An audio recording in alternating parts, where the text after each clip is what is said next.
The check felt heavy in my hands, but not because of the cardboard it was printed on. It was the weight of 1,000,000 zeros, a life-changing sum, and it felt like I was holding a live grenade with a pin already pulled. I'd called them all over, my 3 grown children, under the vague pretense of a family dinner. Clara's old cuckoo clock, the one she'd found at a flea market and insisted gave the room soul, tick-tocked from the wall, marking the seconds before everything changed. They filed in, one after the other, bringing the outside world with them like a chill draft. Mark first, in a suit that cost more than my first car, his phone already a third hand, his smile a little too quick, a little too polished. Then Chloe, her face illuminated by her own screen, thumb scrolling, a tiny storm cloud of stress hovering over her even before she'd taken her coat off. And finally David, my youngest, with that familiar, slightly desperate energy, the look of a man perpetually 3 days from his next big break, his clothes just a little too rumpled, his handshake a little too eager. I waited until they were all settled, Mark on the edge of the armchair, back straight, already in a business meeting. Chloe perched on the sofa, already framing the shot in her mind, no doubt. David pacing slightly, a restless energy filling the quiet space. I cleared my throat, the sound unnaturally loud in the room Clara had filled with so much laughter. "Kids," I began, my voice steadier than I felt. "I have some news." I held up the check. It was absurdly large, the kind of prop they use for photo ops. In big, bold letters, it declared my name and the amount, $1 million. For a single breathtaking second, there was silence. A pure, unadulterated silence. And in that sliver of a moment, a foolish, hopeful part of me dared to dream. I imagined a whoop of joy from David, a genuine, tearful hug from Chloe, a proud, solid hand on my shoulder from Mark. I imagined them asking, "Dad, that's incredible. What are you going to do?" I imagined us talking about a trip, something to honor their mother, a chance to make a new memory together. The silence broke, but it didn't break into joy. It shattered into something else entirely. A greedy, calculating quiet, thick enough to taste. I saw the shift in their eyes. The pupils dilated, the focus sharpened. They weren't looking at me anymore. They were looking through me at the number on the check. Mark was the first to speak, his voice dropping into the smooth, confident baritone he used for conference calls. Okay, this is significant, Dad. We need to talk about asset allocation immediately. We can't let this just sit in a low-yield savings account. I'm thinking a balanced portfolio, heavy on growth stocks, maybe some real estate investment trusts. I can have a proposal on your desk by tomorrow, he said. Your desk, as if I had one, as if I wasn't a retired man who used the kitchen table for crossword puzzles. Before I could even process that, Chloe chimed in, her voice a higher pitch, laced with a frantic excitement. "Oh my God, the content! Dad, this is a narrative. The humble retiree, the windfall. We could build a whole series around this. Life lessons from a millionaire dad. The branding opportunities are insane. I have a contact at a management agency." She was already typing into her phone, her mind 1,000 miles away from this living room, already counting likes and sponsorships. Then David, stepping forward, his eyes wide with a different kind of hunger. "Dad, listen. This is it. This is the moment. My new venture. It's a sure thing. It's an AI-driven, blockchain-based platform for the gig economy. All it needs is a seed investment. 100,000, 200 tops. You'd be my anchor investor. We'll change the world, Dad. I'll pay you back 10 times over." I stood there, the oversized check growing heavier and more ridiculous by the second. The cuckoo clock ticked. They talked over each other, their words a blur of ROI, engagement metrics, and disruptive technology. Not one of them asked me how I was feeling. Not one of them asked what I wanted to do with this money, this sudden shocking turn in my quiet, solitary life. Not one of them even seemed to remember that their mother, the woman who had held this family together, was gone, and that this money felt like a poor, hollow substitute for her presence. They saw a bag of money, a resource to be managed, a story to be exploited, a fund to be tapped. The insult wasn't in their greed exactly. It was in the speed of it, the instant naked avarice that left no room for a father, for a family, for the ghost of a mother in a cuckoo clock on the wall. In the span of 60 seconds, the family Clara and I had built had been reduced to a transaction, and I was just the inconvenient old man holding the purse strings. The quiet is a companion to me now. It's not an empty quiet, not the kind that echoes. It's a soft, settled thing, filled with the scent of damp earth from my garden and the ghost of Clara's perfume that still lingers in the upholstery of her favorite armchair. I am Arthur, 72 years old. For the last 30 of them, I was Mr. Pendleton, the high school history teacher who could make the fall of the Roman Empire feel like a personal tragedy for every kid in the room. That's who they all see. That's who my children see. My days have a gentle, predictable rhythm, a cadence Clara would have approved of. The mornings are for the garden. My hands speckled with age and crisscrossed with veins that look like old rivers on a map, bury seeds in the dark soil. I grow tomatoes, zucchini, and Clara's favorite, lavender. There's a profound honesty in watching something grow. You put in the work, you provide the right conditions, and you get what you deserve. It's a simple, unbreakable contract that the rest of the world seems to have forgotten. In the afternoons, I walk to the park, the same bench, the same chessboard. I play with old men whose lives have also shrunk to these small, significant rituals. We don't talk much. We move pieces of carved wood on a checkered battlefield, and in the silence between moves, entire conversations happen. A knight sacrificed here speaks of a reckless youth. A patiently defended pawn reveals a lifetime of caution. I see their stories in their strategies, the same way I used to see a man's entire life in the twitch of an eyelid or the careful placement of a pronoun. Because I wasn't always a teacher. That man, the one who patiently explains the Treaty of Versailles to bored teenagers, is a carefully constructed persona, a comfortable suit I put on when I left my old life behind. In my youth, I was a ghost. Officially, my records from that time are a masterpiece of bureaucratic obscurity. In reality, I was a military interrogator and a psychological profiler for a branch of army intelligence, so clandestine it didn't have a name. Only a string of letters and a budget buried so deep in the Pentagon it was practically mythological. My skill was never in thumbscrews or harsh lights. Any brute can inflict pain. My skill was in the architecture of the human soul. I learned to listen to the spaces between words, to map the topography of a person's fears and desires from the subtle tremors in their voice, the way their eyes darted when they lied, the stories they told themselves to justify their own actions. I could predict a man's next move before he even knew he was going to make it. I understood the core drivers, the greed, the pride, the desperation that make a person who they are. It was a cold, precise science, and I was a master artisan. And now, sitting in my quiet living room after my children have left, the oversized check for $1 million leaning against the wall like an uninvited guest, I see those same tells.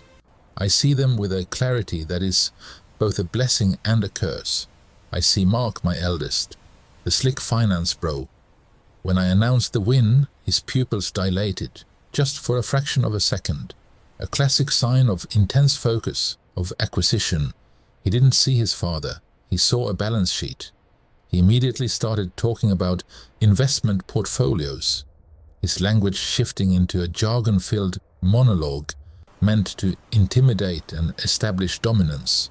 It's the same technique a captured field officer uses to reassert control in an interrogation, overwhelmed with complexity. I see Chloe, my daughter, the perpetually stressed influencer. Her reaction was a performance. The gasp, the hands to her mouth, but her eyes were calculating, scanning the room, assessing the competition, her own brothers. She mentioned her brand deal opportunities, framing her greed as ambition. It's a classic misdirection, a lie wrapped in a half-truth, the same kind used by assets who want to hide their primary objective behind a smokescreen of secondary goals. And David, my youngest, the entrepreneur, his ask for seed investment was delivered with a practiced wounded pride, a manipulative vulnerability designed to trigger paternal instinct. It's a common playbook for informants who believe affection can be a lever to pull for financial gain. They left here today believing they were talking to a gentle, slightly bewildered old man. They saw the cardigan, the slow gait, the kind eyes that have seen too many history books and not enough of the real world. They have no idea that the man they just left is a sleeping lion. They have no idea that I was profiling them the moment they walked in, that their every word, every micro-expression was catalogued and analyzed against a lifetime of experience they cannot even conceive of. So I say nothing. I water my lavender. I go to the park and lose a chess game on purpose to Old Man Peterson. I maintain the facade, because the most important part of any interrogation, the part they never teach you in the manuals, is patience. You let the subject talk. You let them reveal themselves. You let them believe they are in control. The plan is not yet formed, but the assessment is complete. The battlefield is defined. And for now, all I have to do is wait. The quiet of my house, which had always been a comfort, now felt like the eye of a storm. For a week, the pressure built, not with a bang, but with a steady, insistent drip of avarice that eroded the very foundations of our family. It was a siege, and I was the fortress they were trying to breach. It started with the charts. Mark, my eldest, the finance whiz. He didn't call to ask how my arthritis was, or if I'd finally beaten old Mr. Henderson at the park in chess. No, his calls began with a brisk, "Dad, you got a sec?" I've modeled some projections, and then my phone would light up with the emails containing complex, color-coded financial charts, graphs with the jagged lines predicting market downturns, pie charts illustrating the catastrophic devaluation of uninvested capital. The language was dense, intimidating, designed to make a retired history teacher feel foolish and reliant. The subtext was as clear as the bolded numbers. You are too old and simple to handle this. Let me, the expert, take control. Then came Chloe's campaign. It was softer, more insidious, wrapped in the language of concern. She'd pop over for a visit, always with a latte for me, a small, thoughtful gesture that now felt like a Trojan horse. She'd talk about her brand, her engagement metrics, and how a strategic capital infusion could elevate her to a whole new tier of influence. And then she'd accidentally leave things behind. A glossy brochure for the Oasis at Silver Springs, a luxury retirement community featuring pictures of smiling silver-haired couples playing bocce ball. "Oh, look at that, I must have picked that up for you," she'd say, her voice dripping with faux innocence. "Doesn't that look peaceful, Dad? No more mowing the lawn, no more worries." It was a not-so-subtle suggestion to pack my life into a neat little box and free up the house and its value for her ambitions. David, my youngest, was the most transparent and, in a strange way, the least offensive. He didn't deal in a sophisticated manipulation. He operated on pure, desperate hope. He showed up at my door one evening, his eyes wide with the fervor of a prophet, clutching a binder. "Dad, this is it. The one. It's called Crypto Cash, and it's a can't-lose venture."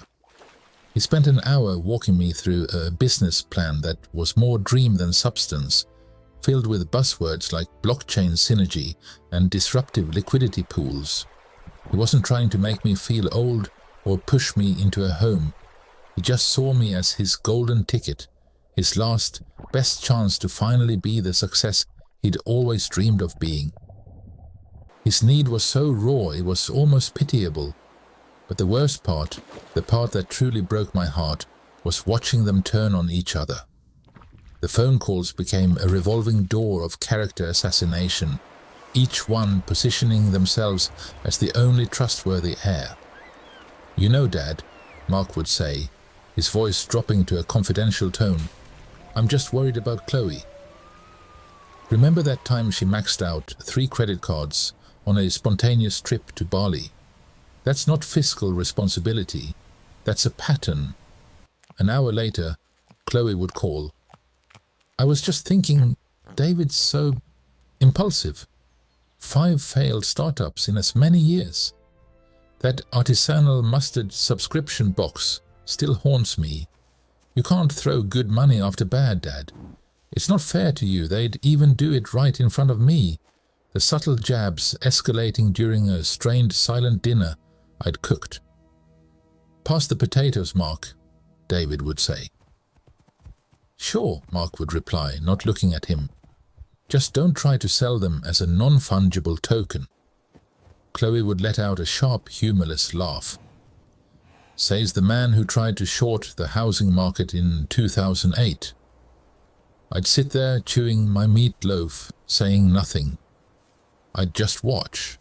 I watched their eyes, the tightness around their mouths, the way their hands clenched.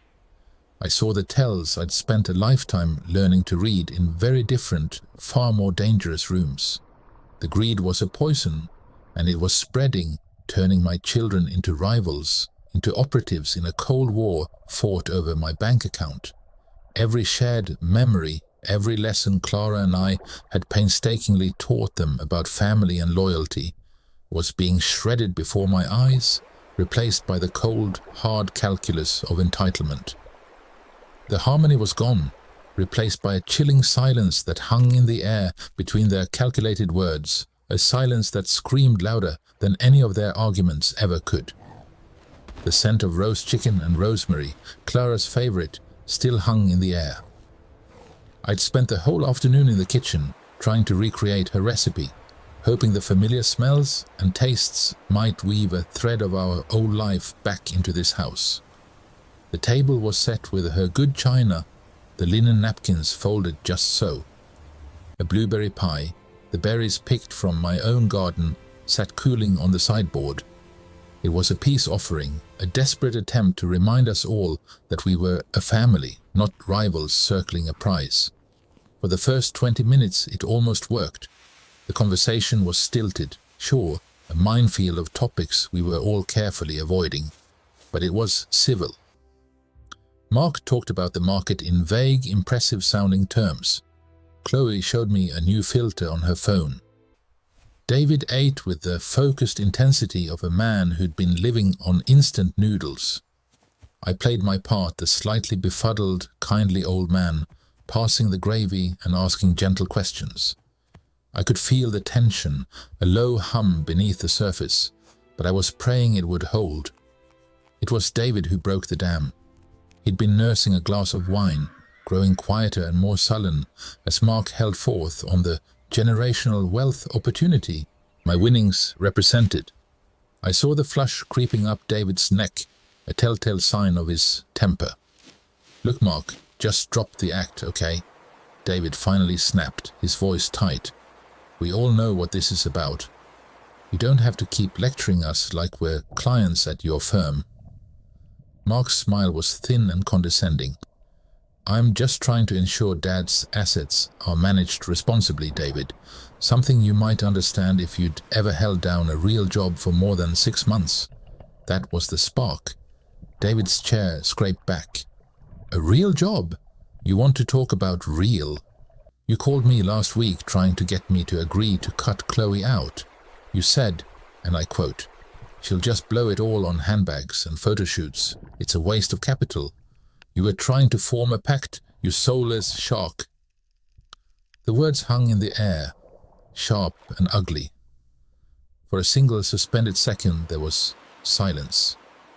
I saw the calculation in Mark's eyes, the instant denial forming on his lips. But it was too late. Chloe, who had been quietly fuming, exploded. The glass she was holding hit the table with a crack, splashing water onto the linen. "He what?" Her voice was a shriek, raw and piercing. All the curated calm of her influencer persona vanished, replaced by a fury so visceral it seemed to vibrate in the air. You leech! You failed, parasitic leech!" She was pointing a trembling finger at David, but her rage was for both of them. "You come here with your pathetic sob stories, and you," she whirled on Mark, "you with your spreadsheets and your judgment. You were plotting against me? Your own sister?" "It was a strategic discussion, Chloe," Mark retorted, his voice cold and controlled, which only infuriated her more. "Your financial literacy is non-existent. It's a simple matter of risk mitigation." "Risk mitigation? I'll show you risk," she screamed, her face contorted. "You think you're so smart? You're a robot, a heartless, money-obsessed robot. And you," she spat at David, "you're just a coward who tried to sell me out to get on his good side." "You don't understand anything," David yelled back, his own control gone. "You live in a fantasy world. At least I'm trying to build something. You're trying to build a pile of debt and delusion." The three of them were on their feet now, a triangle of pure, unadulterated hatred in my dining room. The insults flew, each one more cruel and personal than the last, digging up decades of petty resentments and jealousies they'd buried for years. They were no longer my children. They were just mouths, screaming, faces twisted with greed and spite. And I just sat there. My hands were flat on the table on either side of my plate, the roast chicken suddenly looking like a prop in a terrible play. The sound of their voices began to recede, as if someone was turning down a volume knob. My vision narrowed, the scene before me losing its personal, painful context. I didn't see Mark, my firstborn. I saw an asset whose primary driver was control and a pathological need to win. I didn't see Chloe, my little girl. I saw a hostile whose entire identity was a fragile construct, vulnerable to perceived slights and driven by a desperate need for validation. I didn't see David, my lost boy. I saw a volatile element, motivated by resentment and a deep-seated belief that the world owed him. There were three hostile operatives in a room. The mission parameters, which had been a vague, aching sadness in my heart, snapped into crystalline, brutal clarity. The objective was no longer to preserve a family. That was already gone, shattered on the floor between them. The objective was to assess the threat, to profile the targets, to understand the full depth of the moral compromise at hand. The gentle, retired history teacher I had been for 30 years receded into the background, and the ghost of the man I used to be, the calm, analytical profiler who could read a soul in a twitch or a turn of phrase, stepped forward and took command. The assessment had just formally begun. The silence they left behind was heavier than any sound. It was a thick, ugly thing, clinging to the air in the dining room, tainted by the echoes of their venom. A piece of the cherry pie I'd made from Clara's recipe sat congealing on a plate. The fight had been so sudden, so brutal. It wasn't a disagreement. It was a demolition. David's desperate confession, Mark's cold calculation, Chloe's shrieking entitlement. It wasn't just my children arguing. It was the complete and utter collapse of the world Clara and I had spent a lifetime building. I stood up and started to clear the table. My hands moved automatically, stacking plates, gathering forks. But my mind was detaching. It was like a switch had been flipped deep inside a part of my brain I'd sealed off 40 years ago. The panic, the hurt, the profound sense of personal failure, it all began to recede, replaced by a chilling, crystalline calm. The emotional Arthur, the grieving widower, the retired teacher, was being gently but firmly pushed aside. The professional was taking the chair. I was no longer a father in a room full of broken china and a broken family.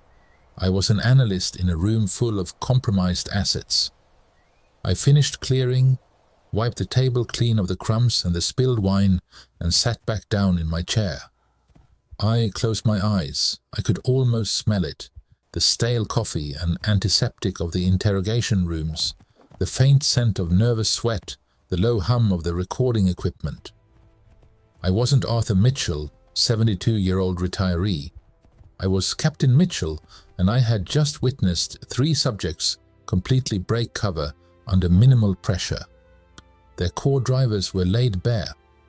Greed, insecurity, a profound sense of entitlement. An interrogation at its heart is not about torture or threats. That's for amateurs and thugs. A proper interrogation is a meticulously constructed environment, a pressure cooker designed not to inflict pain, but to reveal character. It's a test. And my children, my own flesh and blood, had just shown me they were in desperate need of one. But what was the metric? What was the objective truth I needed to extract? I thought of Clara. Her smile, the way she'd tilt her head when she was listening, really listening.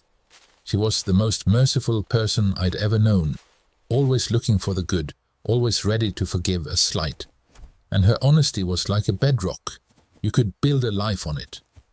Those were the virtues we tried to live by. Those were the virtues we thought we'd instilled. Mercy, honesty, those would be the test parameters. A principle from my old work surfaced in my memory, clear and sharp as if it had been yesterday. My mentor, a grizzled old colonel with eyes that missed nothing, had drummed it into us. People reveal their true selves not when they get what they want, but when they think no one is watching. You don't learn who a man is when you point a gun at him. You learn who he is when he finds a wallet full of cash on the street and believes he's entirely alone. That was it. That was the key. I couldn't just ask them to be good people. I had to create situations where they believed their actions had no witness, no consequence from me. I had to engineer moments of perceived anonymity. The plan began to form not in a rush of emotion, but with the cold, methodical precision of a military operation. It unfolded in my mind like a blueprint. Phase 1, the setup. Create a scenario that tests their capacity for mercy, for selflessness, by presenting a perceived threat to their inheritance. Phase 2, the test of honesty. Create a clear, unambiguous opportunity for them to do the right thing when they believed a simple lie would grant them a significant, untraceable financial gain. Phase 3, the test of mercy. Force them into a situation that required genuine compassion and self-sacrifice, and have it observed by a neutral third party. I opened my eyes. The room was the same. The pie was still there. But I was different. The ghost of the man I used to be was no longer a ghost. He was present, awake, and he had a mission. The love I felt for my children was now compartmentalized, filed away as a potential variable. The primary objective was clear: to learn, beyond any shadow of a doubt, who they truly were at their core. The sleeping lion hadn't just stirred. He had opened his eyes, assessed the threat, and was now calculating his countermove with a clarity that felt both terrifying and, for the first time since they'd stormed out, utterly peaceful. The chessboard of my life was set, and the pieces, my own children, were in motion. For the next month, I would no longer be Arthur, the retired history teacher and grieving widower.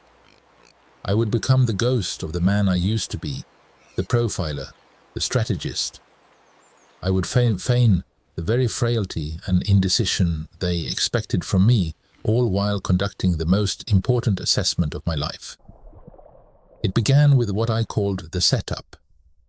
I invited each of them over separately on different days under the guise of seeking their counsel.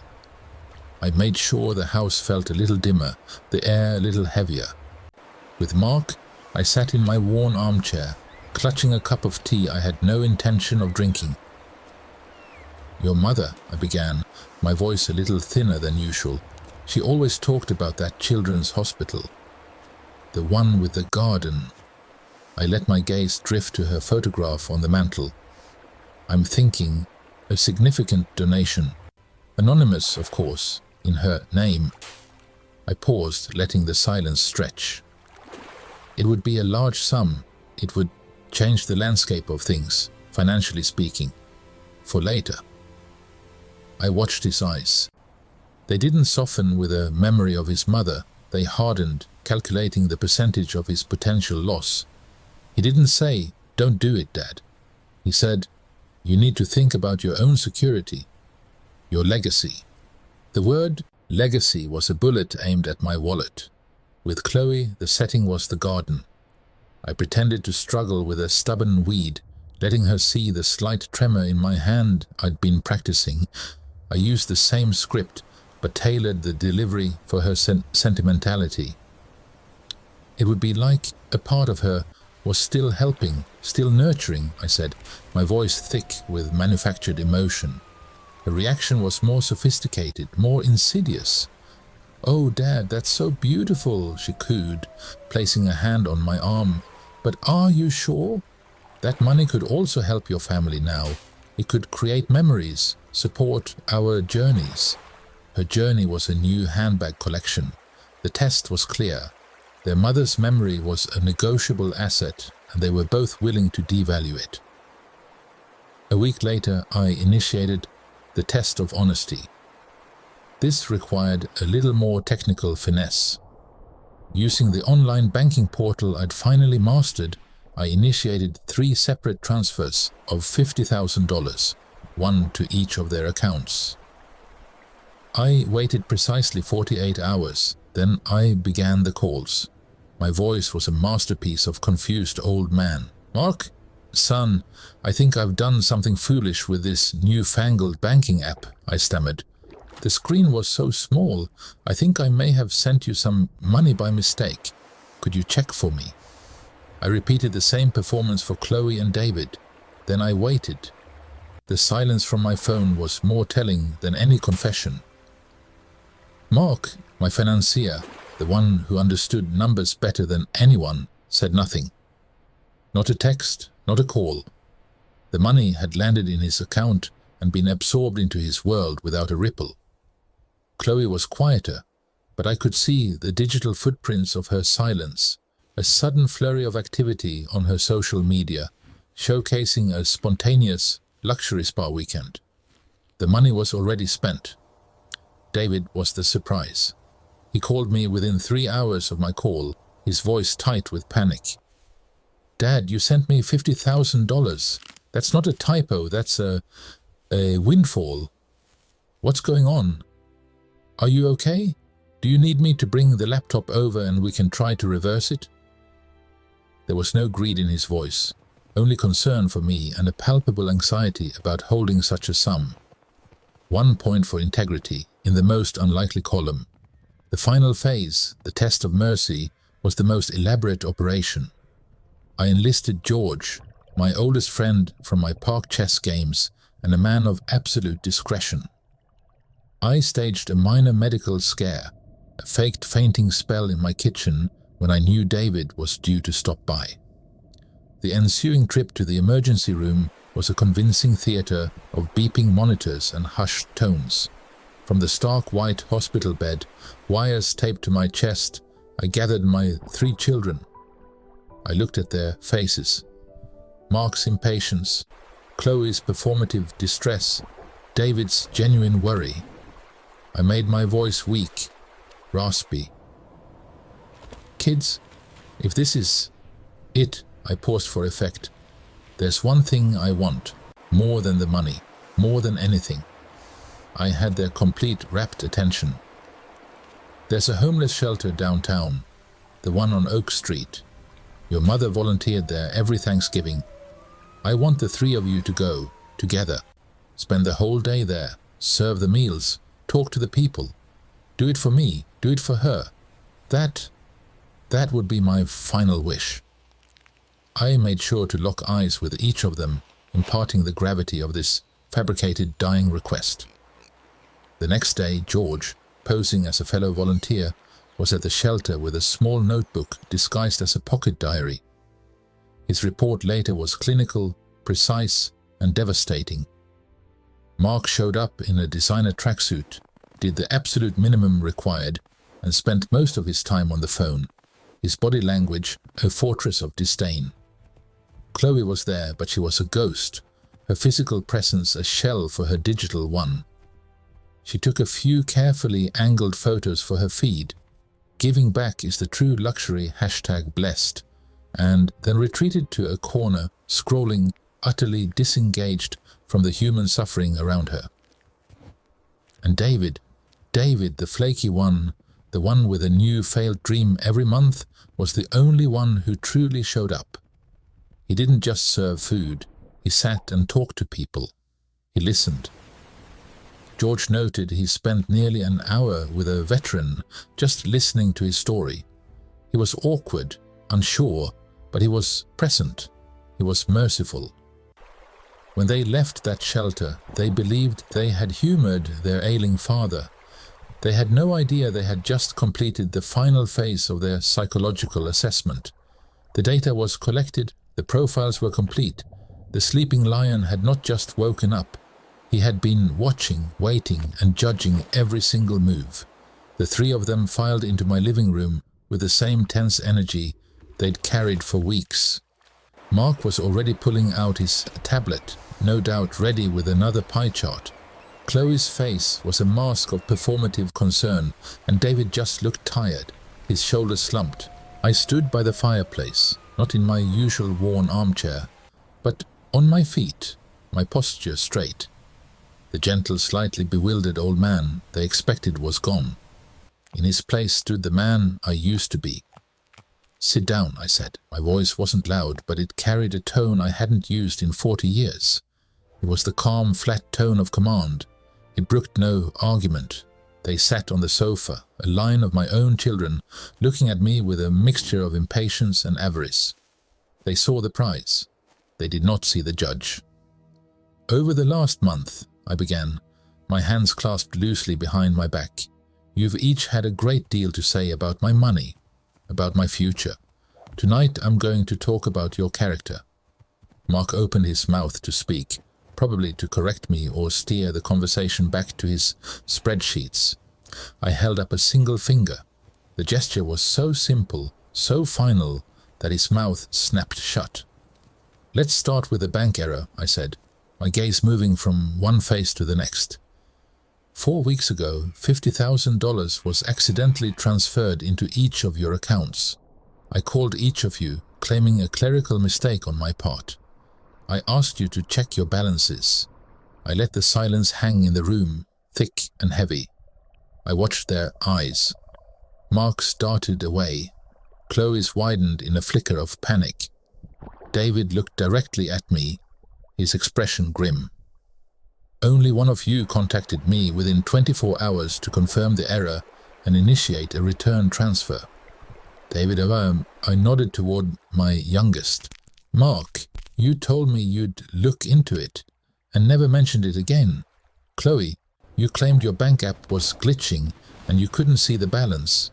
You both kept the money. You thought you'd gotten away with a windfall from your confused old father. That was test 1, a test of basic honesty." The color was already beginning to drain from Chloe's face. Mark's jaw was clenched so tight I could see the muscle twitching. "Then there was the matter of the children's hospital," I continued, my voice still a dispassionate monotone, laying out facts. "I told each of you I was considering a significant, anonymous donation in your mother's name. I implied it could be the bulk of the inheritance." I looked at Mark. "You, Mark, came over with a 12-page report on the diminishing returns of charitable giving. You called it fiscally irresponsible sentimentality. My eyes shifted to Chloe. And you, Chloe, spent an entire afternoon crying in my kitchen, telling me how devastated you'd be if I threw away your future like that, how it would crush your dreams. David, you said it was my money, and Mom would have loved the gesture. You were ambivalent, but you respected the intention. That was test 2, a test of greed and of your respect for your mother's memory. Chloe had begun to cry, but they were tears of fury, not remorse. You manipulated us, she spat. I observed you, I corrected her, my voice cutting through hers. There was one final test. My little medical scare, I allowed a cold, thin smile. From that hospital bed, I asked for one thing. Not for you to save my life, but for you to spend one day at the homeless shelter in my place. I said it was my final wish, that it meant more to me than any money. I had their complete attention now. They were statues, frozen in the horror of dawning comprehension.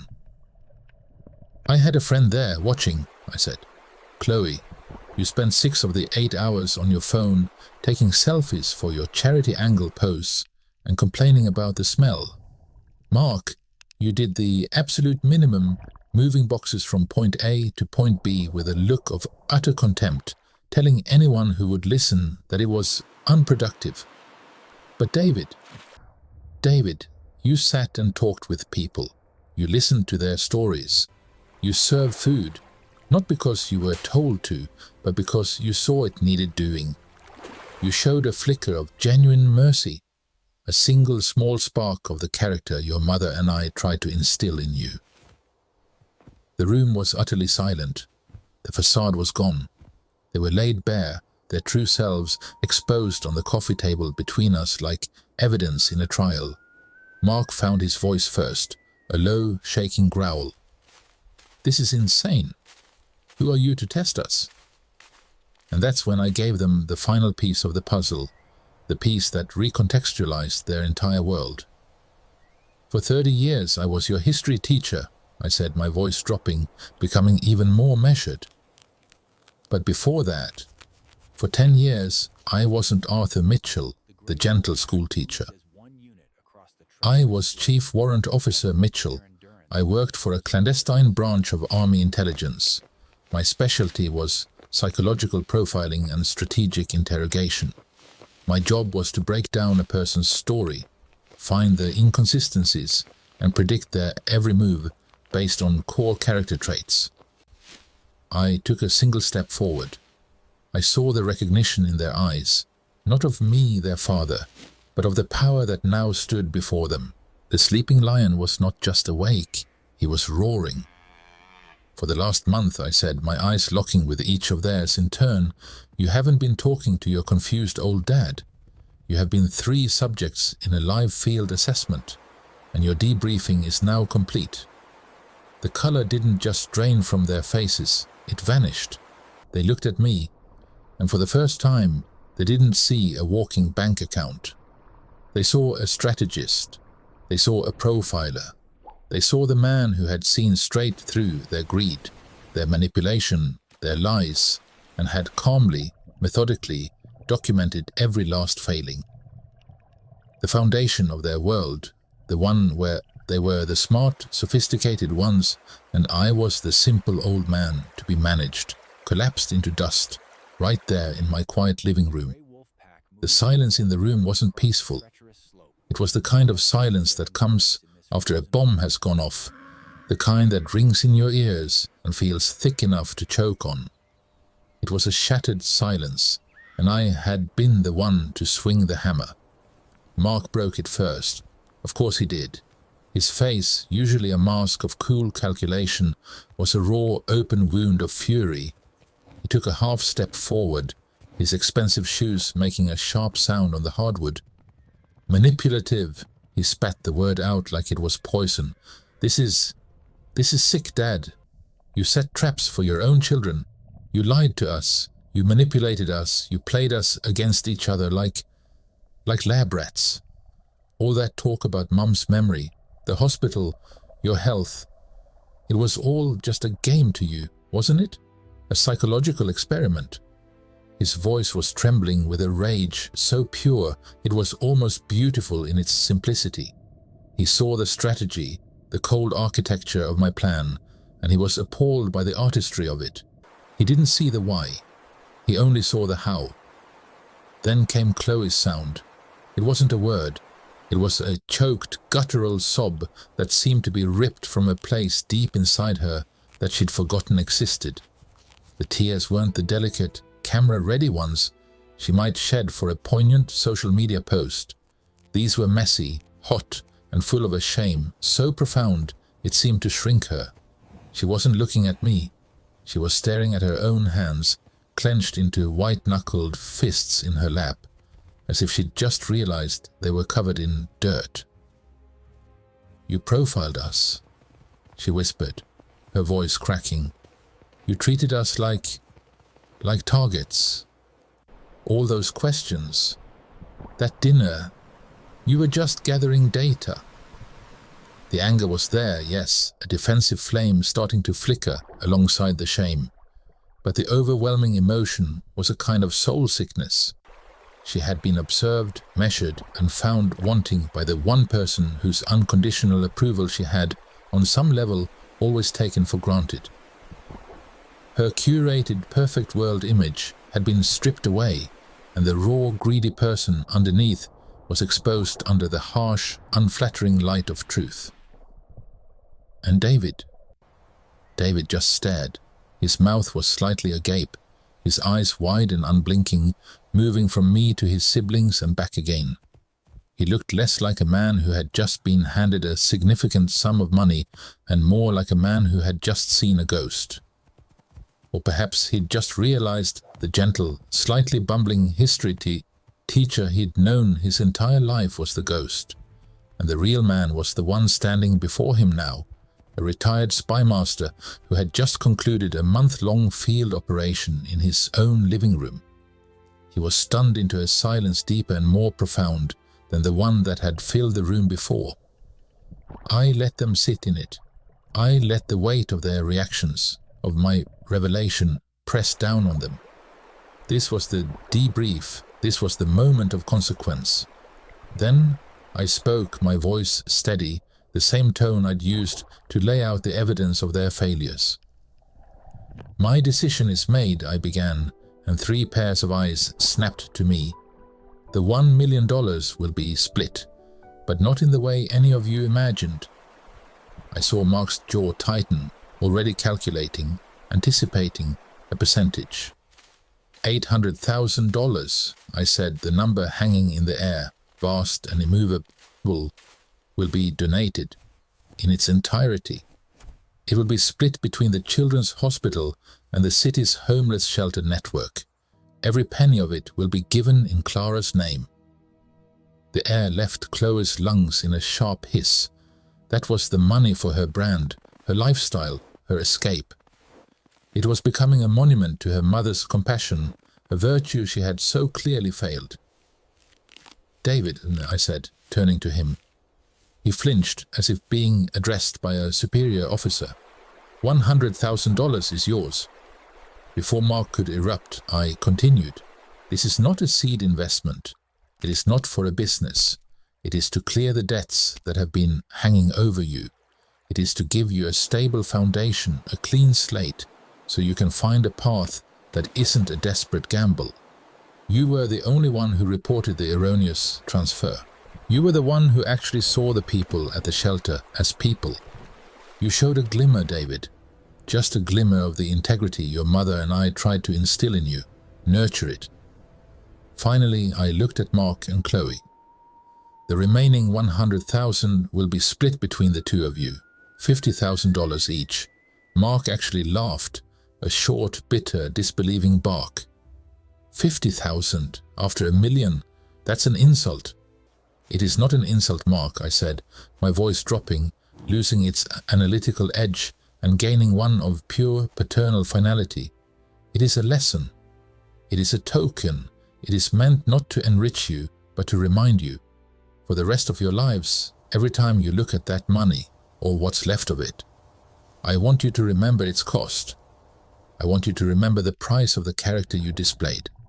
It is a monument to your greed, just as the other money is a monument to your mother's grace. Let it haunt you. Let it teach you what I apparently failed to. I had given them their verdict. I had not given them a fortune. I had given them a mirror. And in the devastating, furious, shame-filled silence that returned to claim the room, I could see them staring into it, forced to finally see the strangers staring back. The morning sun feels different now. It's not the harsh, interrogating light of 6 months ago, when every phone call felt like an incoming missile and every family dinner was a battlefield. Now, it's just light, warm. It falls on the rich, dark soil of my garden, on the deep green leaves of my tomato plants, and for the first time in a long time, it feels like it's just for me. My life has settled into a rhythm that is, against all odds, peaceful. I still garden. The ritual of it, the turning of the earth, the patience required for growth, is a meditation. Clara always loved the roses, so I've put in a new bed of them, a deep crimson variety called Crimson Glory. They're thriving. I talk to them sometimes, not in a crazy old man way, but in the way you talk to a memory that brings you comfort. I tell her about the chess games at the park. I still play old Mr. Henderson every Tuesday and Thursday. He's still a terrible cheat, moving his knight in an L that would baffle a topologist, but I let him have his victories. The stakes are low and the company is simple. That's a luxury I don't take for granted anymore. The money, the $1 million that started this whole earthquake, is gone. It didn't change my life in the way you might think. I didn't buy a boat or move to some gated community in Florida. My house is the same. My car is the same.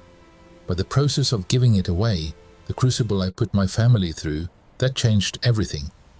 It reshaped the landscape of my life, leaving some parts barren and others, unexpectedly, fertile.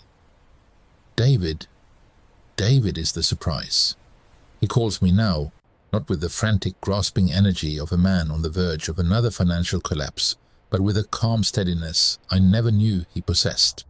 The $100,000 I gave him wasn't for a business. It was to clear the mountain of debt he'd been buried under, to give him a clean slate. And he used it. He's working at a non-profit that helps veterans transition to civilian life. He told me last week, his voice quiet but sure, that he finally feels like he's doing something that matters. He's found a purpose, not a scheme. He asks me about my garden. He tells me about the people he's helping. There's no mention of money.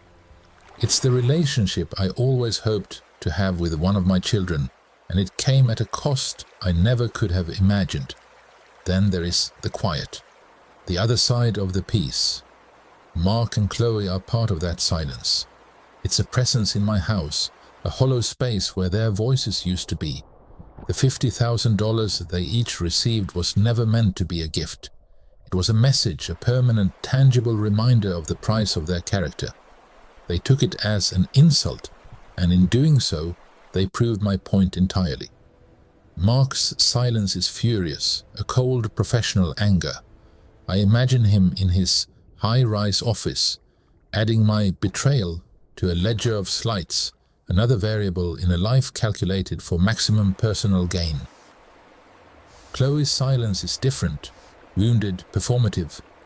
I see she's still active on her social media, projecting a life of curated bliss, a narrative where she is the victim of a cruel and manipulative father. The distance is a quiet pain, a constant low-grade ache. But it is a necessary one. The alternative, a relationship built on a foundation of avarice and false affection, was a far greater torment. The bulk of the money, $800,000, is working now. It's in the new wing at the Children's Hospital, the one with Clara's name on a small, discreet plaque. It's in the renovated kitchen at the homeless shelter downtown, providing hot meals every single day. When I visit, which I do often, I don't tell anyone who I am. I just watch. I see a child laugh in a bright, clean playroom. I see a man eat a decent meal and have a conversation with a kind volunteer. And in those moments, I feel a peace so profound it almost brings me to tears. This is Clara's legacy. This is the good that is being done in her name.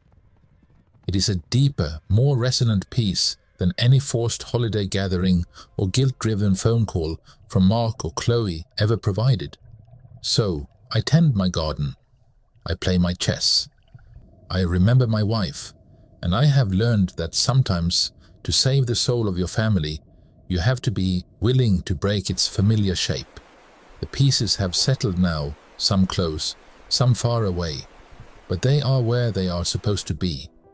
And I, for the first time since Clara left, am truly at peace. The quiet out here in the garden is different now. It's not just the absence of sound, it's a presence. A kind of settled understanding that has taken root in the soil alongside my tomatoes. People ask me, when they find out about the money, if I feel like a rich man. They see the number, the one with all those zeros, and they assume that's the answer. But they are asking the wrong question. A man's wealth isn't tallied in a bank statement. You can't deposit character. You can't withdraw integrity. For 72 years, I believed my wealth was my family, the life Clara and I built. And in a way it was.